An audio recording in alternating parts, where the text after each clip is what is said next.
चलिए ठीक है, सेट 1 ना, सेट 1 क्वेश्चन नंबर 30।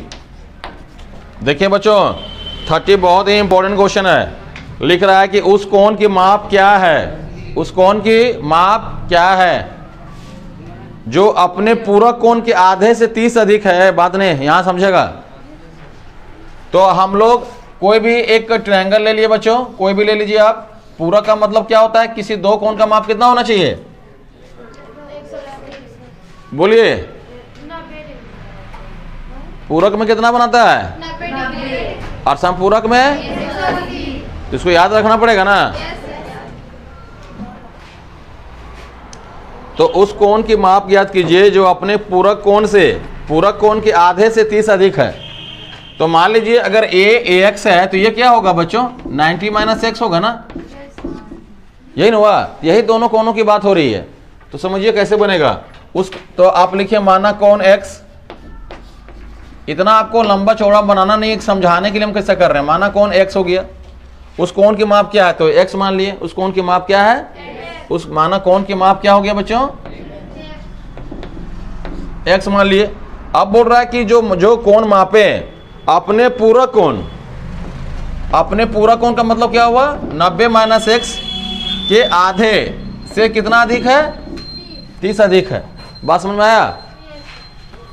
कोण की माप अपने पूरक कोण के आधे से 30 अधिक है, कोई दिक्कत। यहां पर क्या लिखेंगे बच्चों 1, यहां एलसीएम ले लीजिए आप, 2 हो गया, 2x होगा। और समझिए यहां पर ब्रैकेट है बच्चों, तो ये माइनस 90 होगा और ये minus minus x equal to 30। 2x और x कितना होगा, 3x माइनस 90, और ये 2 को 30 से मल्टीप्लाई कीजिए, कितना आएगा 60 डिग्री। 3x 60 प्लस 90 होगा ना। तो x बराबर क्या होगा बच्चों, 150/3। ये आंसर क्या आ जाएगा, 50। तो इसका आंसर कौन सा होगा बच्चों, डी नंबर। कोई दिक्कत। चलिए आगे देखिए क्वेश्चन नंबर 31। क्वेश्चन नंबर 31 समझिए। नीचे दी गई आकृति में, आकृति दिया हुआ, अच्छा वेरी गुड। देखिए इसीलिए समझा रहे थे इन सब आकृतियों को बढ़िया से करने के लिए। ये जो आकृति दी गई है बच्चों, हम आकृति बना दे रहे हैं।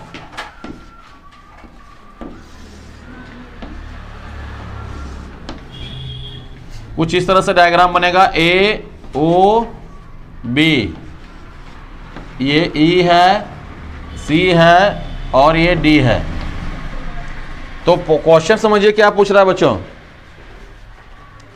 ए बी और सी डी ओ पर प्रतिच्छेद करता है।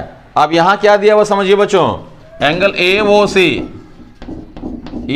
सी plus B O E plus B O E, NCERT question है, बराबर 70 दिया हुआ है। मतलब ये कोण और ये कोण मिलके 70 दिया है बच्चों, ये कोण और ये कोण मिलके 70 दिया हुआ है। आपको सी ओ ई निकालना है।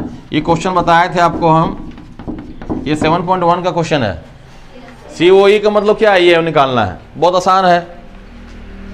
देखिए हम आपको सिखाए ना, एक सरल रेखा, एक सरल रेखा कितना कोण को दिखाता है, वेरी गुड, 180 को दिखाता है। तो बच्चों जब ये और ये मिलके 70 है तो ये कोण कितना होगा, 180 में आप 70 घटा दीजिए, बराबर 100। इसको बनाने की जरूरत है क्या, डायग्राम बनाइएगा, इस तरह से आप बना दीजिएगा। समझ में आ गया ना। इसलिए हम लोग वो जब चैप्टर पढ़ा रहे थे ना, तो बार बार उसको रिवाइज कर रहे थे, बार बार समझा रहे थे कि इससे बहुत तरह का क्वेश्चन बनेगा।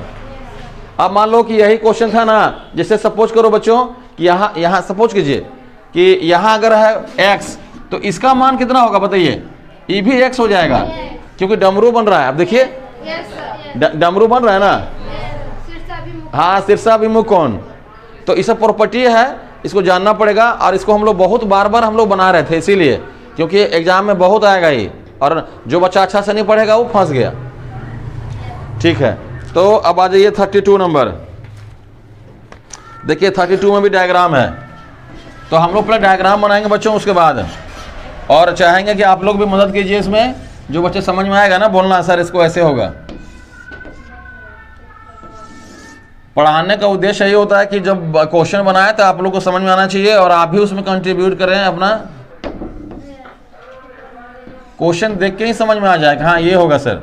इसमें बच्चों क्या दिया हुआ समझिए, ए बी पैरेलल है सी डी। अरे बात तो समांतर का गुण लगेगा। ए बी पैरेलल है सी डी, बात समझिए। हमको इसमें पूछ रहा है ना एक्स और वाई का मान ज्ञात करने। बच्चों यहाँ है एक्स और ये हो गया वाई। देखिए बहुत आसानी से बनेगा ये। इसमें देखो क्वेश्चन घुमाया थोड़ा, यहाँ प्लस पूछ दिया है, लेकिन पहले आपको समझना पड़ेगा कि क्या क्या होगा। देखिए चलो बनाते हैं, बहुत ईजी है, समझाते हैं। समांतर है, ये समांतर है, यहाँ डमरू बन रहा है ना, कुछ नहीं सोचो, यहाँ डमरू बन रहा है मतलब पक्का ये भी क्या होगा 130। लिख दिए। मतलब y का मान कितना हो गया बच्चों? चलो ठीक है। अब समझिए ये और ये पैरेलल है, तो ये कौन देखिए z बन रहा है, यहाँ पर z, इसको देखिए सिर्फ z बना, तो अगर ये y अगर ये 130 से ये कितना होगा? होगा ना। एकांतर कौन याद है ना, एकांतर कौन, एकांतर अंतः कौन, यही ना होगा। तो इन दोनों को जोड़िए, कितना आंसर होगा? 200 बन गया।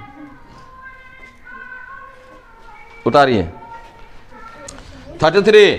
बहुत आसान है। त्रिभुज के तीनों कोनों का योग कितना होता है? 180। बच्चों यहां पर समझिए, हम आपको दो चीजें बता देते हैं, दो बातें जो बच्चे कभी फंसना नहीं। देखिए अगर आपको त्रिभुज का अंतः कोनों का योगफल या त्रिभुज कहा जाए कि त्रिभुज के तीनों कोनों का योगफल, तो आप घबराइएगा नहीं, सीधा 180 मार देना, सीधा 100, मतलब इसकी बात होती है। और अंदर में जितना भी तीन कोण है, तीनों का योगफल हमेशा 180 होगा। लेकिन यहाँ पर एक क्वेश्चन और घुमा के पूछ सकता है बच्चों कि त्रिभुज के बाह्य कोणों का योगफल। जब भी बाहरी पूछेगा वहां लिखा रहेगा बाह्य। अगर बाह्य नहीं लिखा है मेरे बच्चों तो समझिए कि अंतः कोण की बात कर रहा है, और अगर बाह्य लिखा मतलब 360 होगा। कोई दिक्कत? ठीक है, तो इसका हो जाएगा 360 और इसका हो जाएगा 100। कोई दिक्कत? ठीक। 34 आ जाइए। किसी त्रिभुज में अधिक से अधिक कितने समकोण हो सकते हैं? समकोण रे माने एक एक ना होगा बाबू, 90 डिग्री। किसी भी त्रिभुज में एक ही 90 का हो सकता है। अगर दो हो जाएगा ना तो पार कर जाएगा 180 से। तो ये पॉसिबल है क्या? नहीं, इसलिए एक होगा। तो इसका आंसर क्या होगा? सी नंबर 34 का सी, इसका एक आंसर होगा। 35 में आ जाइए। चलिए बच्चों यहां बताइए, 35 में दे रहा है ना कि ए बी बराबर क्यू आर। समझिएगा, सर्वांग क्षमता बता रहा है।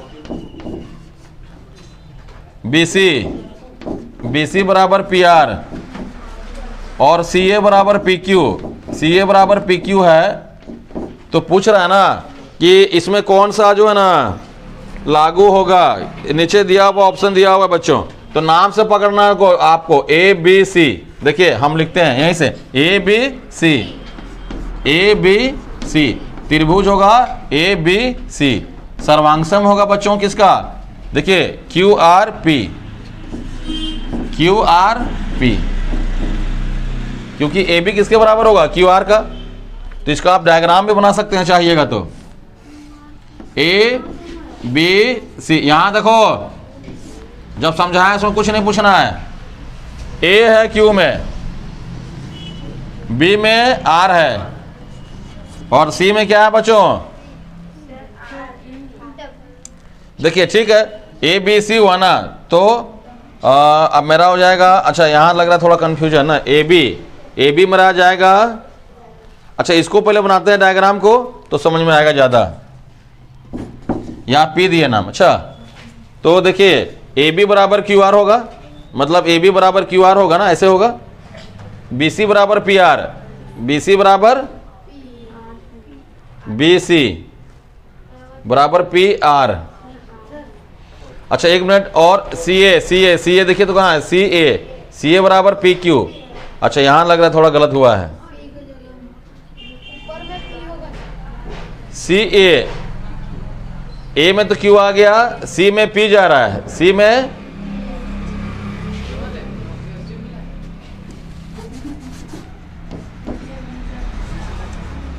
सी ए ना, सी ए पी क्यू। अगर ऐसे करते हैं हम लोग तो अच्छा चलो फिर से, ए बी बराबर क्यू आर, ए बी बराबर ना, कुछ तो गड़बड़ हो रहा है।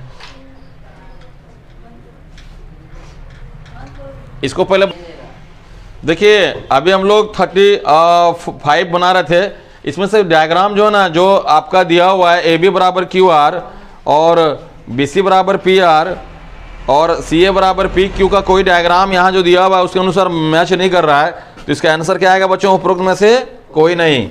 मतलब इसका आंसर आएगा डी नंबर ना, इसका आंसर आ जाएगा डी, उपरोक्त में से कोई नहीं। चलिए 36 नंबर आ जाइए। निम्न में से कौन त्रिभुज के सर्वांग क्षमता की कसौटी नहीं है? एस ए एस है, ए एस ए है, एस एस एस है और एस एस ए नहीं है। तो इसका आंसर क्या होगा बच्चों? सी नंबर। 37 आ जाइए। देखिए 37 में बता रहा है डिफिनेशन सर्वांग क्षमता का। क्या बोल रहा है बच्चों? दो त्रिभुज सर्वांगक्षम होते हैं। चलिए डायग्राम बनाते हैं। दो त्रिभुज सर्वांगक्षम होते हैं। सर्वांगक्षम का मतलब बताए थे ना कि दो ऐसा त्रिभुज जिसका भुजा की माप और कोण की माप बराबर हो, है ना। सर्व अंग समान, सर्वांगक्षम का मतलब क्या हुआ? सर्व अंग समान, जिसके सभी अंग समान है, सभी भुजाएं बराबर है, कोण की माप बराबर है, वो क्या होगा बच्चों? सर्वांगक्षम। तो यहाँ पर कसौटी लिख रहा है कि इन त्रिभुजों के दो कोण बराबर है तथा वह भुजा जिस पर दोनों कोण बन रहे हैं बराबर है, तो क्या बनाएगा? A S A. देखिए कह क्या रहा है ना कि दो कोण बराबर है, ये कोण ये इसका बराबर है और ये इसका, और ये भुजा बराबर है बच्चों। तो इसका लागू क्या होगा? कौन सा नियम? ऑप्शन में दिया हुआ है 37 का ए नंबर, 37 का ए नंबर दिया हुआ है। अब आ जाइए 38 नंबर। बोल रहा ना कि समबाहु त्रिभुज, समबाहु त्रिभुज का प्रत्येक कोण कितना होता है? देखिए समबाहु त्रिभुज मानिए आप इस तरह से है एक, तो समबाहु त्रिभुज में बच्चों सारा साइड इक्वल होता है। हम लोग तो पहले जानते हैं कि समबाहु त्रिभुज मतलब क्या? Equilateral triangle, all sides are equal. अगर सभी भुजाएं बराबर होगी तो इसका प्रत्येक कोण कितना होगा बच्चों? 60-60। क्या क्या होगा? प्रत्येक 60 हो जाएगा, ए भी 60, ए भी 60। इसका ऑप्शन क्या होगा 38 का? ए नंबर 60। कोई दिक्कत?